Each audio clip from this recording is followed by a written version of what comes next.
Hey Queens, welcome back to Gears and Queers. I'm Jake. And I'm Chris. And I'm Noel. And today we've got another installment in our follower review series. Noel is going to show us around his Ducati Monster 821 and why it's the best bike he's ever owned. And you might recognize Noel from his GTI that we reviewed back Whatever that was. whenever that was. Check that out. So let's get into it.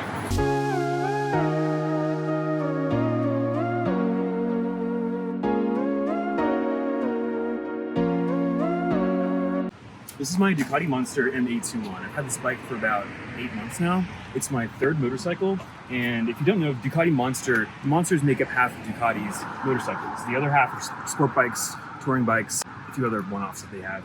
The Monster is their bread and butter. They've been making this since 1993 with the Monster M900. What are the specs? Yeah, this is a L-twin engine, 821 cc's, 109 horsepower, 53 pound-feet of torque, and she rips. Yeah.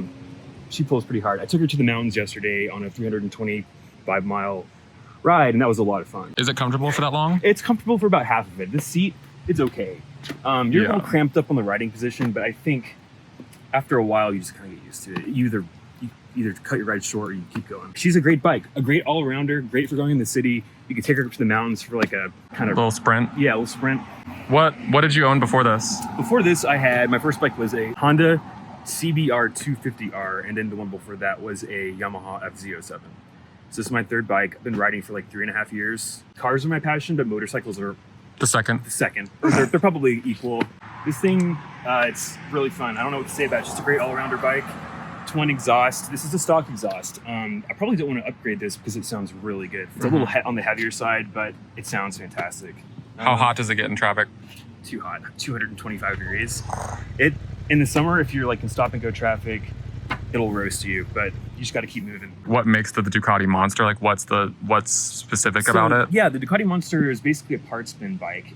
In the early 90s, Ducati wanted to branch out from their sport bikes those are basically staple, and they pulled together this from a bunch of other bikes they had. The frame was from one bike, subframe was from another, the engine was from a different bike. They basically just pulled parts, and that's how it got the name Monster. Awesome. So these things have been around for a little over 25 years now, and they're pretty popular. This one's got a lot of tech too, and that's kind of one of the biggest appeals for me. I was in a motorcycle accident, a small one back in 2018, and it was a low side accident. I got some road rash, but my bike didn't have ABS or traction control. So when I got a new bike, I definitely wanted to have that. So I'll go ahead and start this thing up so you can see some of the tech in here. So it has traction control, ABS, and riding modes. So I can take it into different modes like sport, touring, and urban, and change between them. So now we're in urban mode. It limits the horsepower to 75 horsepower and torque to 50, something like that. But it lets you just basically, on a rainy day, you can ride it with these different modes, and it's a lot easier to handle. How does this compare to like your previous bikes? Like were these similar sort of like nearly naked bikes or no? My first bike was a beginner sport bike. It was fully fared, so basically it had all those plastics on the side that you see on sport bikes. It had a more aggressive riding position. So with the Monster, I'm up kind of like a bicycle, but on that bike, I was leaned way over. Okay. And it had clip-on handlebars, which are the little baby ones that kind of look like little lamb's ears or something like that. But this has got like a bicycle stance to it. One thing that's really cool about it is that it has a slipper clutch. So what slipper clutches do is they have little ramps in the teeth.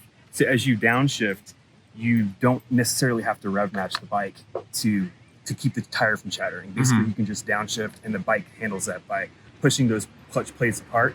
So you don't really lose any traction at the wheel. Got it. That's my first bike with that. And it's kind of weird to get used to, but it sounds really good and it makes shifting a lot easier. Yeah, let's say Ducatis are kind of notorious for their like grabby clutches, are they not? Definitely. Or like noisy at least. They're noisy and it's grabby. This one's definitely a wet clutch. The dry clutches sound like a bunch of like tin cans in like a drying machine. Yeah. So yeah, we've all been stuck in quarantine, right? Like I said, I did a 300+ mile ride with my friend Chris yesterday. We did one about 2 or 3 weeks ago. We did about the same mileage up in North Georgia. So I've been taking this thing out, getting groceries with it, running to the gas station real quick, just when I can. Where do you put things that you're carrying on this? Like if you have groceries? I have a backpack. I have a moto backpack. And it lets me hold a couple pizzas, enough groceries for the week. I can, fit a bottle of wine in there. It's a bottle of vodka, whatever. It's enough to hold like a bunch of stuff, and it's expandable. Other than that, you have to get some kind of side storage. Gotcha. So why is it the best? Fastest, best looking? Like what? With motorcycles, for me, it's not always about speed. I think just the way the thing handles, you can flick it into a corner and lean over. I just give it a little bit of push in the handlebar and this thing dives over. That's the most fun thing to me about having a bike. Sure, like ripping it onto the interstate is really fun, but it's not about the top speed. That's it for me. I think it's just the way this thing handles. And that's regardless of whatever mode it's in, it still is going to handle. Right. It's not active suspension, is it? No, it's not. The model up from this one does have adjustable suspension. You can adjust the firmness of it and all that preload, and the front forks. Gotcha. Hey Queens, thanks for watching. Be sure to like, share, and subscribe.